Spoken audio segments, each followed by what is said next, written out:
Let's talk about Journey Together. So we got our numbers in. Numbers look good. They're fine. You know, some things were a little lower than we wanted. We were able to add on a few things here and there. I was able to kind of source a few other items around, and it looks like our numbers are going to be pretty much on par with, you know, Surgery Sparks, what to be expected at this point in time. You know, demand's super high in Pokemon right now. Everybody knows. Prismatic was a daunting task to find anything. Still is. It's going to be daunting for a long time. Yeah, there's just not enough supply to go around. Everybody should know that already. Like, you know, we've been doing Pokemon, collectibles. I mean, the store's been open. This year's going to be our 16th year. So, I mean, we've been doing this a long time, right? We've seen the peaks, the valleys. We went through COVID. We saw the peaks there. We saw what happened a couple years after COVID, the downfall. I mean, there's a lot. It's not really a downfall, but from the peak down to just the normal level, right? There's a lot that's been going on. People are wondering, like, why isn't there enough product available? And unless you're kind of been in the business and seen it from a store's point of view, this all comes as a surprise to everybody. Like, I don't understand. You know, a lot of people don't understand why there's just not more.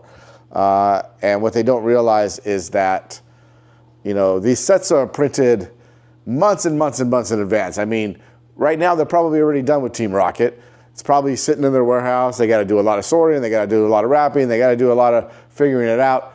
And they're probably working on whatever the next set's going to be, right? It's something that everybody just assumes. You know, Pokemon is currently printing the, you know, Journey Together and getting it ready for release. That set was probably printed, you know, summer of last year. You know, who knows, right? Like, we don't have any insights as to when they print, but putting the business hat on, you pretty much have to know that those things are printed, you know, 6 months in advance, 8 months in advance, you know, so they can't, you know, determine demand at that point in time, right? They know some sets are going to be hotter than others, but you have to remember that they're a business, right? They don't want to sit on extra stock. They don't play guessing games, right? They take the sales numbers that they figure, the print runs. This is what I'm assuming as my opinion, right? They're going to take the print runs that they've seen in all the past sets. They did see an increase in Surgery Sparks. Obviously, Prismatic was probably already printed at that time. So that's going to be something that they just can't turn printers on and start printing, right? They have a manufacturing line. They have a limited amount of resources unless they want to open up more printing lines or get third-party printing involved, which would diminish quality at that point, which is probably not a good thing, right? So as a business, they're trying to figure out, you know, how many of a certain product they need to make before, you know, they run out, or they don't want, you know, wholesalers sitting on, you know, thousands of pallets of product that can't move, right? That would be bad for the Pokemon industry. Great for people who want to open products, bad for everybody else. So that's not a smart business move, right? Just like any other business, they're going to determine how much they make based on demand, right? And obviously they saw Surgery Sparks. Surgery Sparks was cool. Surgery Sparks had a huge increase. But if you've, you know, and people are like getting crazy with Prismatic thinking, oh my God, like, I don't understand why they could anticipate this, right? You guys got to understand, like, from a business standpoint, we saw the curve up, right? So Twilight, it all started with obviously 151. That brought so many people in, but there was about a year there of 151 that just sort of gradually started bringing people in. It wasn't a giant spike up.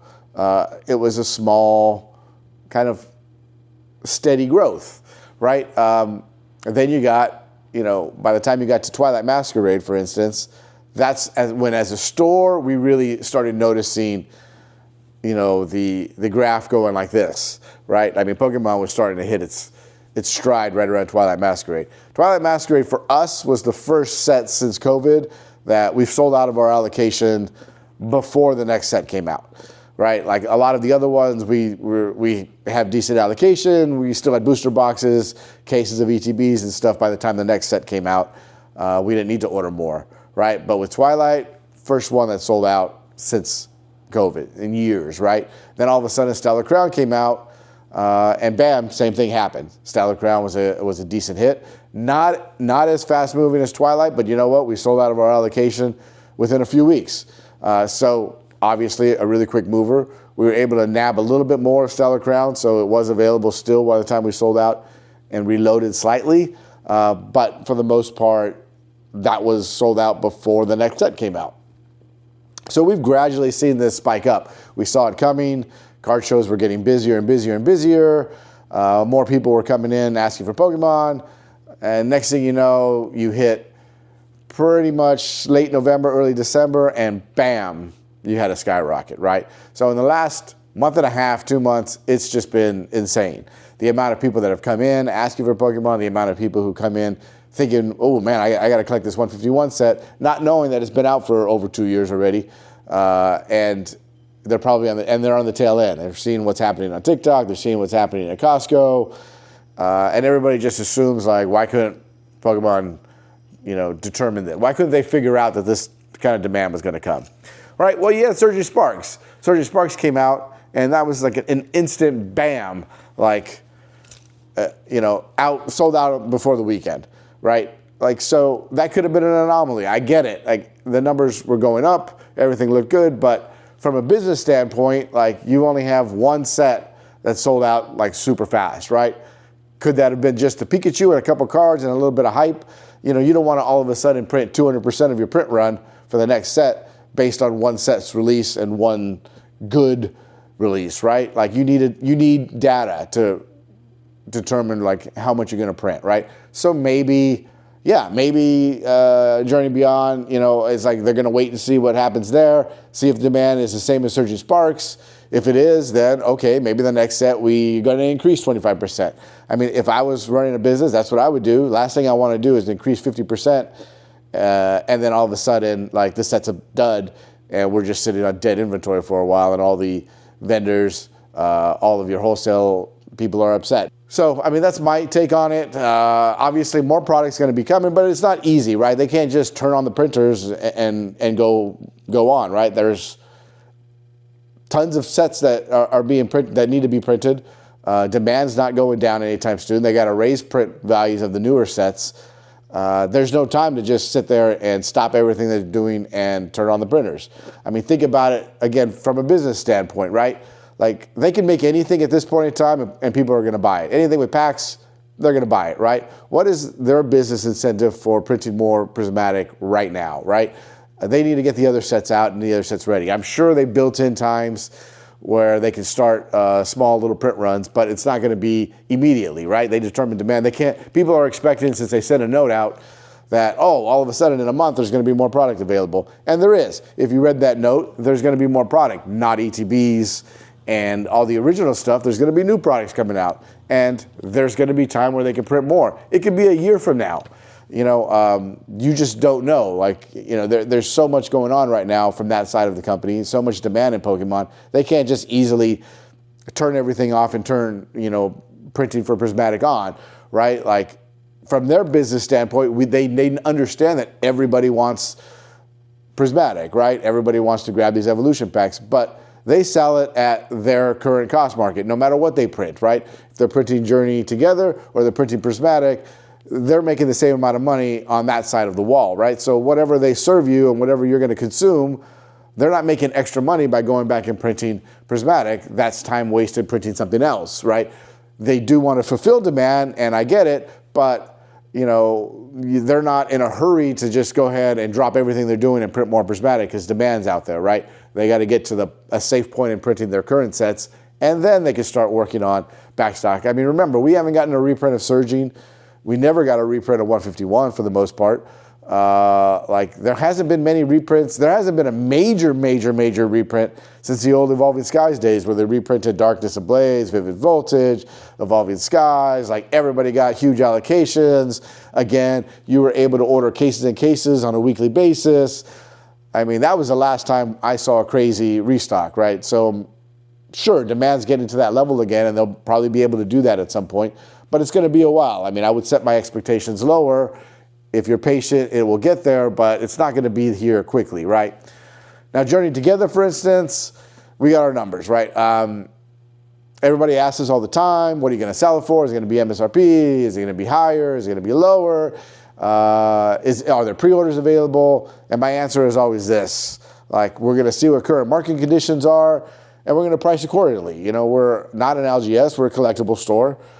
We don't play Pokemon here, but we support it very well, right?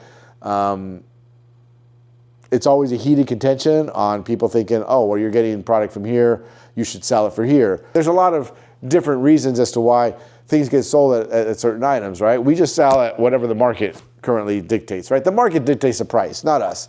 We don't dictate the price on slabs. We don't dictate the price on anything. You know, if the market's willing to pay a certain price, that's where we're going to be. We might be a little less to give everybody, you know, the opportunity to get something, but I mean, it's really tough to say at this point. We're basically selling at market conditions. So for Journey Together, for instance, things are looking like, because it's a booster box set, we're going to be able to sell at MSRP. That's the goal. That's where we want to be. Now we get to the question of pre-orders, right? Like, do you guys do pre-orders? And the answer is no. Like, I get it. Other stores do pre-orders. Other places do pre-orders. I don't like pre-orders. I mean, we've been in this business a long time. We've done video, you know, we were doing video games 10, 15 years ago when Call of Duty was super hot, people asking for pre-orders for video games, and I just never understood it, right? Like, people hear the word, hey, I got a pre-order, and they assume that it's locked in. I'm guaranteed I'm going to get my item, and it's not. There's no guarantee you're getting your item. We don't control allocations. We don't control shipping. GameStop's been doing this forever. They over pre-sell, and they just tell their customers, sorry, I only have 3 available. You know, my bad, but thanks for your deposit. You can apply that to anything else. So stores that do pre-orders, I mean, for the most part, like, some of them are going to be great. Some of them are just getting a free loan. Like, you have to pay in full, months in advance, and they can just come out to you at the last minute and send you an email saying, sorry, we didn't get enough allocation. Here's a refund. But thanks for your free loan for 2 months. You know, that's why I don't do pre-orders. I don't need a free loan from my consumers. I don't like the idea of pre-orders because it's really just making it tougher as a brick and mortar for your regular customers to get product, right? They're going to come in and ask for everybody. I mean, I'd be sold out already if I did pre-orders. Everybody wants a pre-order because it's so hot right now. I'd rather just wait till release day and give everybody a fair shot. We're going to have enough inventory for the most part. If you come on release day, you'll be able to get a booster box of Journey Together. I don't believe that we're going to run out on day one. You know, you're probably going to be able to get an ETB. You're probably going to be able to get, definitely you'll be able to get packs, right? So what's the purpose of a pre-order? You're fine. Just come in on release date and we're going to have what you need. This is why, one, I don't do pre-orders, and I don't like to do pre-orders because I don't like to let somebody down if I can't complete, you know, their pre-order. I know my numbers and I won't oversell it, but again, I don't control distribution. It hasn't happened to me yet, luckily, knock on wood, but it's possible that, you know, we get our allocation cut or something happens and we don't get our full allotment, and then all of a sudden, you know, bam, I got to tell other people that pre-orders aren't available. That would be really, I'd be really sad if that happened. So, release weekend for Journey Together, we should have plenty for everybody. Again, we'll determine the price on the item as we get closer to release, but I'm pretty sure based on this set that it's going to be pretty much MSRP for everything. I think in the future, you know, the days of buying $100, $120 booster boxes are gone, at least for the next couple years. You're going to have to pretty much pony up and pay Pokemon Center prices. MSRP is going to be the new standard. There's going to be a lot of people upset saying like, oh, you know, I don't understand. Like, I used to pay $120 for booster boxes. Now it's $160. Well, you were at a part where, you know, there was more supply than there was demand, and stores had to move things at a lower price than they should have. They should have been selling it at MSRP, but that's just the way the market dictated. Nobody was complaining during that time, but now everybody's complaining because they want MSRP. They want MSRP. Well, right now I think the market is going to dictate that booster boxes for the time being, and probably for the next couple of years based on all the sets coming out, are going to be MSRP. So some might be a little more. I'd expect Team Rocket is probably going to have a little bit more demand than Journey Together, and, you know, who knows what's going to happen during that time frame. Who knows what the numbers are going to look like? It's hard to speculate, but I'd imagine you have to prepare to be paying MSRP or a little bit more for Team Rocket. We'll find out when that comes around, but for now, Journey Together looks like it's going to be a good set. You know, traffic has been insane. I'd expect traffic to be insane, but it looks like there's going to be, I mean, this is going to be a little bit different than Prismatic because of booster boxes. There's going to be way more packs available for everybody. I'd expect packs to be at a normal, nominal, like $6 a pack price. But that's probably where we're going to end up being. But that goes for now. Currently for Prismatic, we're out of Prismatic. Like, it's tough. We're trying to find Prismatic wherever we could find it so we can have packs for our customers. I hate not having packs for customers. Even if I have to raise the price of the packs, I go out there and find packs. That way when people come in, then they can get it. They might not like the price, but I mean, that if I have to pay $5 more a pack, I mean, they're going to have to pay $5 more a pack, but I make sure that I have product in my case. You know, that's my number one thing. I do not like to see empty shelves. I do not like to see product that's not available. I understand that some people are going to wait, and that's totally fine. And other people are going to be like, I want to open packs now, and I'm willing to pay the current market price. So we do our best to stock what we can stock for everybody. But that's just kind of a quick update on what is happening right now.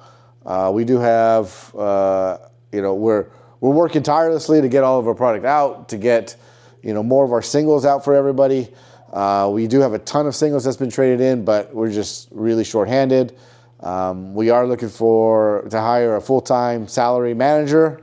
We've been on that search. We had some prospects, some, you know, some good, some bad. But, you know, if you're interested in that position and you live locally, hit us up. Send me a direct email at merogames@gmail.com with your resume. We are going to be looking to fill some part-time positions after we get our management team in place. We're looking to build up the team right now. We have a lot planned this year, and we're going to need help from the community. We're going to need people who really want to learn the business and come in. We're willing to teach you. But so if you're interested, shoot us a message, shoot us an email, reach out to us, come in and talk to us, and we'll see where it goes. We're looking for qualified candidates, somebody who can really take over and kind of do the things that we do here. But if you're interested, again, let us know. We'll be happy to hear from you. But that's pretty much it. It's a little after 11. I'm a little late opening the store right now. We'll get the store opened. This weekend, I'm going to try to do some videos, some in-store POV, so you guys can see some of the normal day-to-day operations here, buying, trading, selling. Kind of put some things together here. I hope you guys enjoyed this kind of long-form video. Let me know if you like it or not. See if we can do some more updates every now and again. I like to probably do an update once a month in store, kind of let you know what's happening behind the scenes and what's happening with Pokemon. And that's it. We'll talk to you later. So let's just take a little quick tour real quick. We've pretty much fully did the Pokeball restock here. In case you haven't seen our wall before, this is our custom built wall that we've put in for Pokemon. We got a whole section right here of some vintage packs, some older packs. This is our raw wall here. Kind of just give you a quick little view. Sorry, there's going to be a glare. There's nothing we can do about that. Glass causes glares. But yeah, in person, you're able to kind of come up close, see everything. This is our awesome 8-foot high wall, just tons of stuff. We got the Van Gogh canvas paintings up there, a little bit of coolness there. We got a lot more vintage packs here.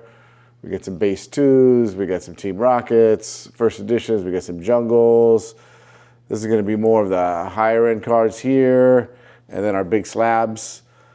This is pretty much the main slab wall here. Give you a little brief item of what we got in stock right now. We do have some doubles of some awesome cards right now. We just took the time and loaded this bad boy all up. So it's all fresh and clean. We still have tons more trades in the back to process, but we'll have to do that at another time. Here's kind of just a little bit of Japanese, a little bit of mixture We got a small amount of One Piece. We dabble there. But yeah, that is our Pokemon wall. If you're into retro video games, this is our video game wall over here. All of our custom cases. You know, tons of stuff in stock. PlayStation 2s. Turbo Expresses. We got a complete in box XI right there. Awesome. We got a brand new Xbox original. Complete in box items. Brand new DSIs. Just tons of good stuff. We got Pokemon games galore, 64 games, Xbox games, Xbox Ones, 360s. You name it, we pretty much got it. This is our Nintendo Quest Museum here. We are currently trying to do a complete in box NES set. So these are all minty NES complete in boxes. We haven't decided if we're gonna sell any right now, or we're gonna continue that quest. We got a brand new PSP in box over there. Some awesome Genesis games, if you're into Genesis. Some awesome GameCube games. We got Wii down here. We got a few little miscellaneous things right down in this area. Super Nintendo. We got some hitters right in there. Things people really are looking for. Loose NES. We got some nice ones here. We got the Model 2, we got DuckTales 2, we got some Super NES games here. We got some Neo Geo. Like if you're into AES Neo Geo games, we got that going on right there. Lots of cool stuff. We do dabble in some other collectibles. We're not just a video game and Pokemon store, but we're a collectible store as well. We have some Funkos over here. Sorry for the quick, we got a bunch of Loungefly bags over here. For anybody who likes Loungefly bags, some good stuff there. These are all Vault X binder sections. It's been a real tough getting all the colors, but we've tried our hardest there. This is kind of just our pack area where you want to come in and find some loose packs. We got tons of loose packs right here for you. Always in stock. We do our best to get our stock wherever we can at this point in time. It's really tough keeping all this stuff in for everybody. Some celebrations, a little bit of One Piece, a little bit of older ones. We got some Team Up, XY Flash Fire, Dragon Mastery. This is kind of our singles area where we do a bunch of like under $10 singles, hang them temporarily. We're working on some binders for people. We got our little higher end Funko case here. We kind of mix in some higher end Pokemon as well when we have it. Whenever we got some really expensive boxes, we try to get those in here. We got Lost Thunder.